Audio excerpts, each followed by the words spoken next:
今次同爸爸媽媽同哥哥自駕入川西，本來淨係想輕鬆睇下雪山，但係點知第二晚我就高反嘞。但係第三日四姑娘山就用呢個日出做回禮。啱啱到咗天府機場啦，而家我同我阿哥去攞車。有阿哥真係好啊，自己唔使攞行李。我哋租咗架長城坦克越野300 9日嘅車租，就係2100蚊加埋保險添啊！落車之後一路就向都江堰，再入文川臥龍，正式由城市入山啦。然後我哋喺途經嘅都江堰超市補給完支裝氧氣、支裝汽水，我哋就直接去臥龍啦。挨晚5點幾就嚟到臥龍入住嘅民宿啦。啱就攞咗個電卡同埋房卡啦，佢哋當地人係超級好人啦，好主動地幫我哋去攞嗰啲行李。呢間民宿都幾市正㗎，210蚊就有一晚，仲有地暖添。不過就要爬樓梯。有個 tips 就係、如果拍到嘅朋友一定要揾有地暖嘅酒店，如果唔係就係室內仲比室外凍㗎。我哋而家問緊去邊度食嘢。有啦，啥都有。好啊，謝謝。呢個係牛肉啊。冇牛。哦，冇牛。呢個根據店主嘅簡介係熊貓國寶食嘅筍，所以而家要試下啦。呢個筍真係好甜，好腍啊！呢個就係冇咬肚。今日係 day one 嚟到成都四川啦，嚟到臥龍鎮喺呢一度，其實都係1600米海拔左右啦。其實我1600呢個海拔咧，行樓梯咧都已經係有啲喘氣。之後我哋會再開車上四姑娘山嘅，因為有啲山嘅海拔係超過3400。聽日我哋係會去臥龍大熊貓基地睇熊貓啦，跟住仲有去唔同嘅四姑娘周圍嘅景點啦。嗰陣我以為自己已經適應到，點知第二晚先係真正嘅開始啊！早啊！我哋一早落嚟，老闆娘已經幫我哋準備緊呢一個嘅麵條啊，睇下佢點整先。係清水湯嘅麵條啊！好的，然後就是飯。食早餐啊！謝謝。佢啲麵係有啲花椒味，好好味，但係唔辣嘅。喺民宿食完早餐之後，就去臥龍熊貓基地，之後開始真正上四姑娘山，海拔就一直升高啦。我哋而家啱啱嚟到熊貓基地館啊，聽聞咧上網睇佢個要求話，香港居民係唔使錢㗎，咁所以就睇下啦。喺呢度嘅熊貓特別活躍啊！我仲睇埋佢哋打交添，啲熊貓真係好 Q 好過癮嘅。睇完熊貓之後，就即刻直奔上四姑娘山嘅天空之城懸崖酒店啊！去天空之城途中會經過貓鼻梁呢個景點嘅，你揾唔揾到邊度係貓鼻梁？係喺呢度啊！我就真係想像唔到啦，你睇唔睇到呢？不過風景係真係好靚嘅，同埋呢個季節真係好少人，好適合一啲唔中意人多嘅朋友嚟呢度。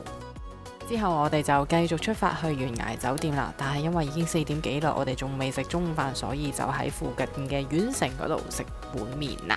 這是你全部都是你壓的嗎？啊，對啊，自己手做的。食牛肉麵啊！還沒試一下，味道是我不夠就有加啊。我呢度成碗麵都係紅，但係佢唔係好辣嘅啫。跟住牛肉就牛肝咁樣咯，好香嘅花椒味咯。這裡嗎？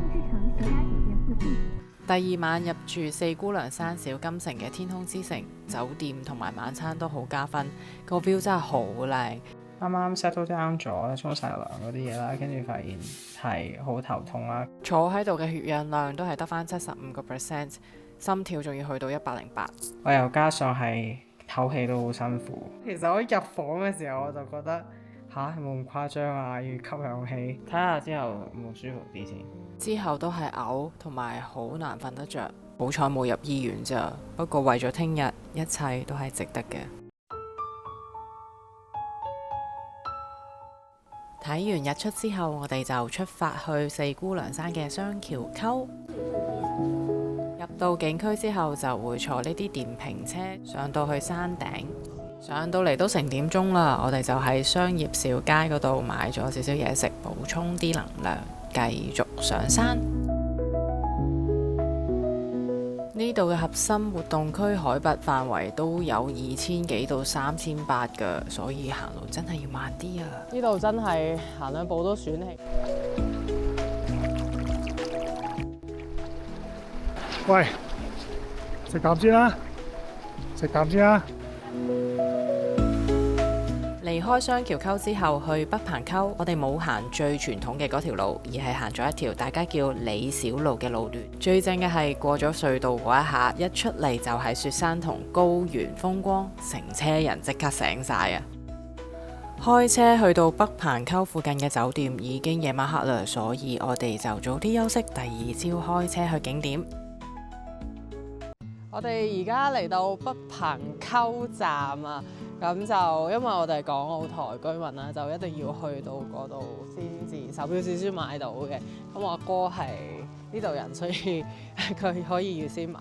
好凍啊！啱啱買隻手套30蚊要防雪，因為今日已經個天氣變咗天啦，大家可以睇到全部都係霧嚟㗎。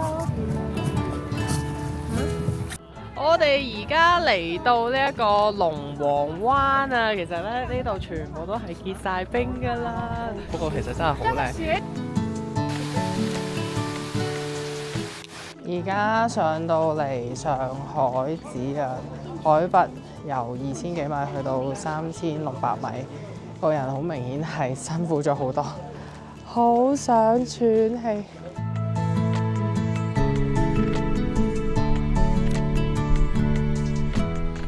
而家係嚟咗煙子岩啦，係呢一度最高嘅3800幾米，而家已經拖住個氧氣瓶走，唔係好想講嘢。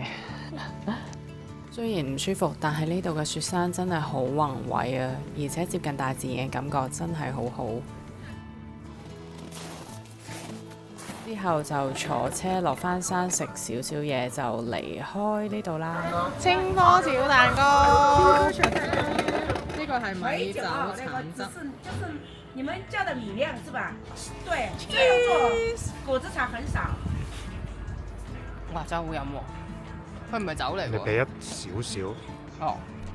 我哋全日玩完北棚溝之後，就開車去茂源住宿啦。咁去到茂源嘅時候，都已經下晝4-5點啦。166蚊，但係其實佢免費幫我哋升級咗雙床房，同埋有 balcony， 出面下雪啦。由茂源去九寨溝嗰日，我哋中途停咗一個站叫蝶溪海子。冬天去人真係唔算多，湖水反而真係好清好靚，係一個好值得落車行兩步歇一歇嘅位置嚟嘅。同埋呢一個景區係冬季唔使錢啦，同埋老人家唔使錢，其實成個園區得我哋一家人咯。我覺得係好舒服。離開呢個站歇點之後呢，我哋就繼續向九寨出發啦。我哋又行咗一條九寨溝網紅嘅路線，就係盤山公路啦。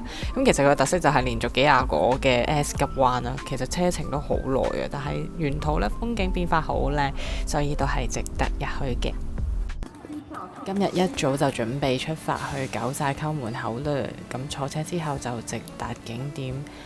我哋今次嚟九寨呢，就係冬季嘅版本，氣温好低啦，好多湖面呢其實都結咗冰啦，但係換嚟嘅呢，就係人好少啦，節奏好舒服，你唔使同人逼，可以慢慢行，慢慢睇，每一個轉角都好似自己爆咗場咁。喺九寨呢度點睇都係好靚，除咗熊貓海同長海係結咗冰之外，其他嘅景點呢，其實都係未有結冰，啲顏色真係超靚。